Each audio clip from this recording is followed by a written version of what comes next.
Convert कर देता है, यानी कि एक्टिवेट कर देता है।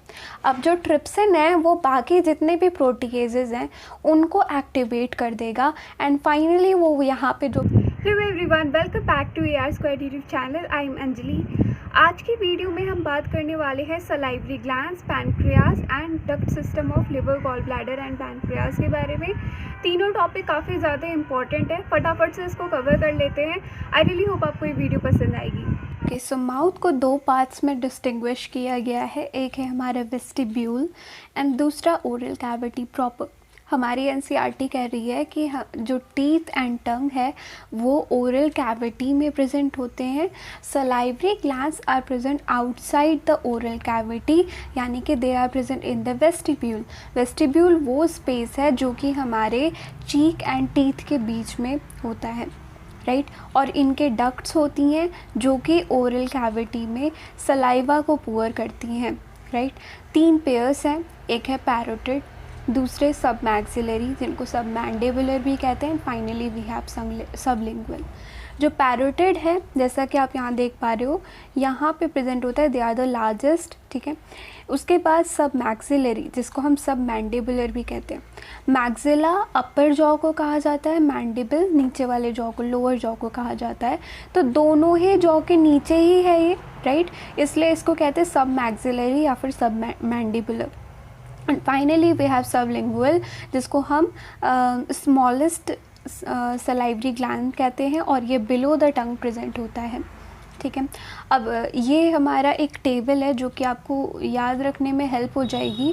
पैरोटिड का लोकेशन है चीक्स में, सब मैक्सिलरी का लोकेशन है lower jaw and sublingual below the tongue. इनके डक्ट्स हैं, पैरोटिड का स्टेंसिल्स डक्ट, सब मैक्सिलरी का वॉर्टन्स डक्ट एंड सबलिंगुअल का रिवेनस डक्ट। साइज़ के मुताबिक पैरोटिड जो है वो लार्जेस्ट होता है, सबलिंगुअल जो है वो स्मॉलेस्ट होता है। इसका आप स्क्रीनशॉट ले सकते हो। अब ये सारे सलाइवरी ग्लैंड सलाइवा सिक्रीट करते हैं जो कि हमारे ओरल कैविटी में पुअर होता है। तो जो सलाइवा है हमारे माउथ में 1.5 लीटर्स पर डे ये सिक्रीट होता है एंड इसका पीएच होता है 6.8। स्टमक का पीएच होता है 1.8, स्मॉल इंटेस्टाइन का 7.8, ओके। तो ये पीएच आपको याद होने चाहिए। देन सलाइवा में कौन कौन सी चीज़ें होती हैं? Water, mucus, ions and enzyme. तो आयंस में जो हमारा क्लोराइड आयन है इसका काम होता है सलाइवरी एमाइलेज को एक्टिवेट करने का, ठीक है। ये एक एंजाइम है जो कि सलाइवा में प्रेजेंट होता है। दूसरा एंजाइम कौन सा है? लाइजोजाइम। तो इन एंजाइम का फंक्शन एक बार ही देख लेते हैं। सलाइवरी एमाइलेज जिसको हम टायलिन भी कहते हैं, इसका काम होता है 30% ऑफ स्टार्च को डाइजेस्ट करके माल्टोज में कन्वर्ट करने का, ओके। ध्यान में रखना है कि 30% ही यहाँ पे डाइजेस्ट होगा इनटू माल्टोज, ठीक है। एंड जो हमारा लाइजोजाइम है ये एंटी बैक्टीरियल एजेंट होता है। तो जो भी बैक्टीरिया होता है माउथ में उसको वो किल करने में हेल्प करता है, तो यानी कि डिफेंड करता है हमारी बॉडी को। ऑल्सो हमारा जो excretory product and there elimination वाला चैप्टर है उसमें ये चीज़ मेंशन की गई है कि जो हमारा सलाइवा होता है उसमें एक नाइट्रोजनस वेस्ट भी होता है जिसको हम कहते हैं यूरिया, ओके। ये भी ध्यान में रखने वाली बात है। अब आ जाते हैं पैनक्रियाज पे। पैनक्रियाज एक हेटेरोक्राइन ग्लैंड है। इसका लोकेशन होता है जो हमारा ड्यूडेनम है, ये सी शेप्ड ड्यूडेनम है, उसके बिल्कुल बीचों बीच में ये प्रेजेंट होता है। हेटेरोक्राइन ये ग्लैंड है, यानी कि इसके पास एक्सोक्राइन फंक्शन भी है एंड एंडोक्राइन फंक्शन भी है। एक्सोक्राइन फंक्शन कैसे है? जैसा कि आप यहाँ देख पा रहे हो, यहाँ पे कुछ ये मटके जैसा स्ट्रक्चर्स है, राइट। बहुत सारे ऐसे मटके जैसे स्ट्रक्चर्स होते हैं। इन स्ट्रक्चर्स को हम कहते हैं एसीनी या फिर एसाइनी, ठीक है। और यहाँ पे इन स्ट्रक्चर्स में बहुत सारे सेल्स होती हैं जो कि कुछ ना कुछ सिक्रीट करती हैं, कुछ एंजाइम से सिक्रीट करती हैं। और वो सारा का सारा एंजाइम, ये जो मेन डक्ट आपको दिख रही है, इस डक्ट के थ्रू ड्यूडेनम में पुअर हो जाता है। तो क्योंकि ये डक्ट के थ्रू एक सरफेस पे पुअर कर रहे हैं तो ये पैनक्रियाज का एक्सोक्राइन पार्ट कवर कर रहे हैं। एंडोक्राइन पार्ट हमारा इस वाले चैप्टर का एम नहीं है डिस्कस करने के लिए, बट फिर भी एक बार ही देख लेते हैं। आप यहाँ पे जो ये देख पा रहे हो ना, सेल्स हैं, बहुत सारे सेल्स हैं, इनको हम कहते हैं आइलेट ऑफ लैंगरहैंस, एंड ये पूरे पैनक्रियाज का 1 से 2% पार्ट कवर करती हैं। ये सिक्रीट करती हैं हार्मोन, यानी कि इंसुलिन, ग्लूकागॉन, सोमैटोस्टेटिन। इनमें बहुत सारे सेल्स होते हैं, जैसे कि अल्फ़ा सेल हो गया, बीटा सेल हो गया, डेल्टा सेल हो गया, ठीक है। अब ब्लड की सप्लाई हो रही है तो ये क्या करेंगे, ये हार्मोन सिक्रीट करेंगे, एंड ये हार्मोन जो है वो ब्लड के थ्रू हमारे बॉडी में ट्रैवल करेंगी और इनका जो भी फंक्शन है वो ये करती हैं, ठीक है। तो ये हो गया हमारा एंडोक्राइन पार्ट, ठीक है। वही चीज़ यहाँ पे लिखी हुई है कि 99% एसाइनी होते हैं, 1 से 2% आइलेट ऑफ लैंगरहैंस होता है। अब एक्सोक्राइन पार्ट यानी कि जो एसाइनी है वो एंजाइम सिक्रीट करते हैं। तो कौन कौन से एंजाइम है? एक है हमारा protease, then pancreatic amylase, pancreatic lipase and nucleases, ठीक है। जो प्रोटीएजेस हैं ये इनएक्टिव फॉर्म में सिक्रीट होती हैं। कौन कौन सी हैं? ट्रिप्सिनोजन, काइमोट्रिप्सिनोजन, प्रोकार्बोक्सीपेप्टाइडेज एंड प्रोएलास्टे, ठीक है। तो डक्ट सिस्टम एक बार ही देख लेते हैं ताकि आपको सही में अच्छे से समझ में आ जाए कि क्या क्या हो रहा है यहाँ पे। मान लो यहाँ लिवर है, ओके, ये रहा हमारा गॉल ब्लैडर। अब ये स्टमक है, स्टमक से ड्यूडेनम स्टार्ट हो जाएगा और यहाँ पे पैनक्रियाज है। पैनक्रियाज इतनी दूर नहीं होता है, पैनक्रियाज बिल्कुल यहीं पे होता है, बट ठीक है यहाँ पे बनाया है ताकि हर चीज़ क्लियरली समझ आ जाए, ओके। अब क्या होगा कि लिवर से 2 डक्ट निकलती हैं। इन डक्ट को हम कहते हैं हेपाटिक डक्ट, ठीक है। अब ये क्या करेंगी, यहाँ से जो भी बाइल वगैरह सिक्रीट हो रहा है उसको लेके आएंगी, राइट। एक पाइप की तरह आप इसको इमेजिन कर सकते हो। अब गॉल ब्लैडर से भी एक डक्ट निकलती है, इसको हम कहते हैं सिस्टिक डक्ट। अब cystic duct and hepatic duct दोनों जॉइन हो जाते हैं एंड बनता है common bile duct. Common bile duct duodenum के पीछे से होते हुए आ रहा है, ठीक है।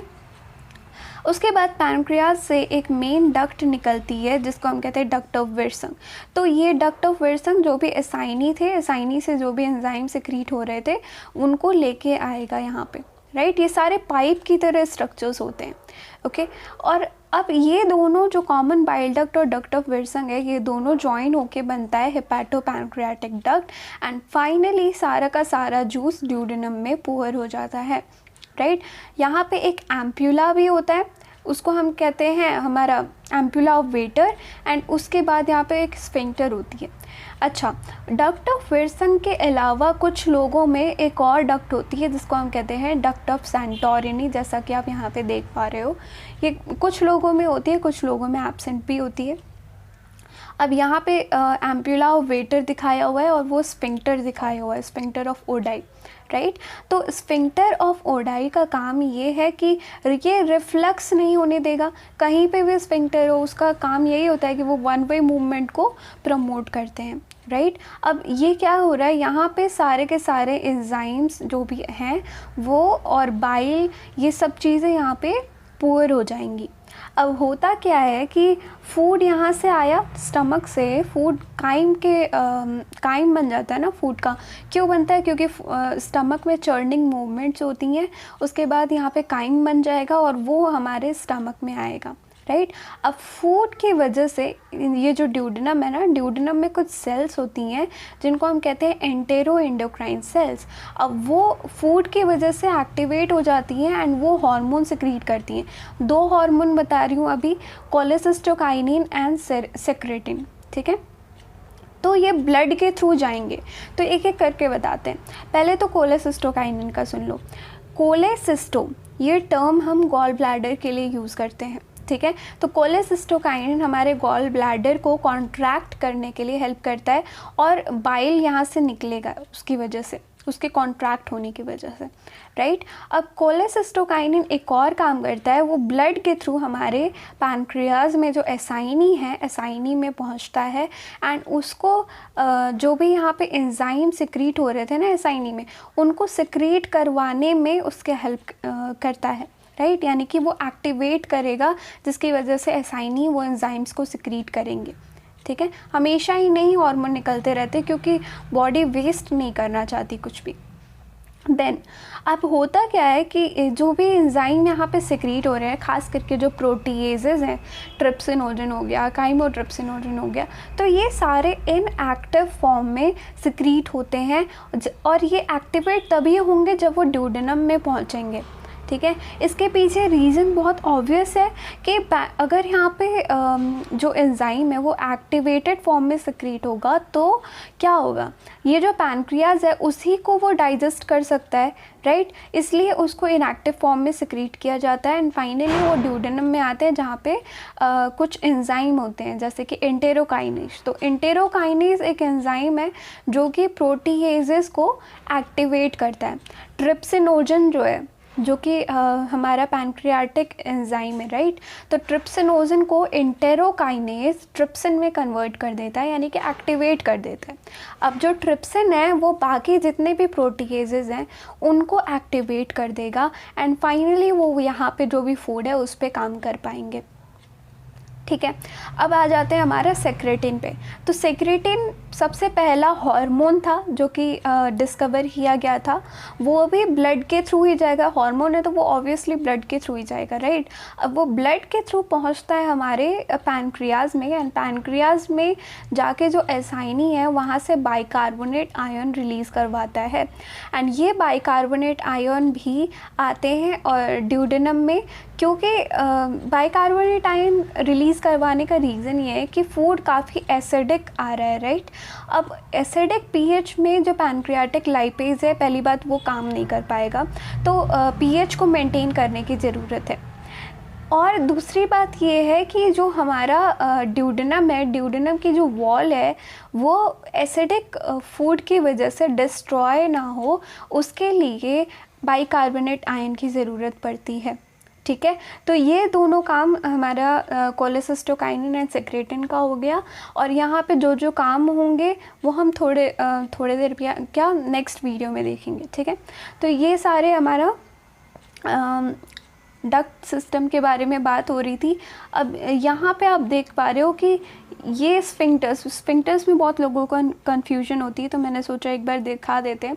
ये रहा duct of Wilson. Duct of Wilson में भी यहाँ पे स्फिंक्टर होता है, ऑल्दो ये हमारे एनसीईआरटी में मेंशन नहीं है। ठीक है, और ये कॉमन बाइल डक्ट है, तो कॉमन बाइल डक्ट में भी स्फिंक्टर होता है। इस स्फिंक्टर को हम कहते हैं डक्ट ऑफ बॉयडन। ठीक है, एंड यहाँ से ये दोनों ज्वाइन हो जाते हैं, बनता है हेपाटोपैनक्रियाटिक एम्प्यूला एंड यहाँ पे भी एक स्फिंक्टर होता है। इस स्फिंक्टर को हम कहते हैं sphincter of Oddi. Sphincter of Oddi NCERT में मेंशन की गई है। अब ये हमारे एनसीईआरटी का डायग्राम है।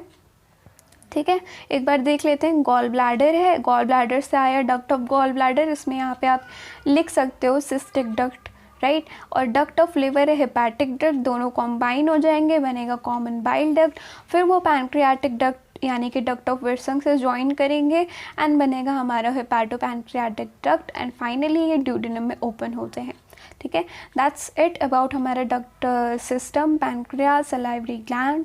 ठीक है, so that's it for today. Video कैसी लगी है कमेंट सेक्शन में ज़रूर बताना और अगर अच्छी लगी है तो चैनल को ज़रूर से सब्सक्राइब करो, वीडियो को लाइक करो, शेयर करो। Thank you so much for watching.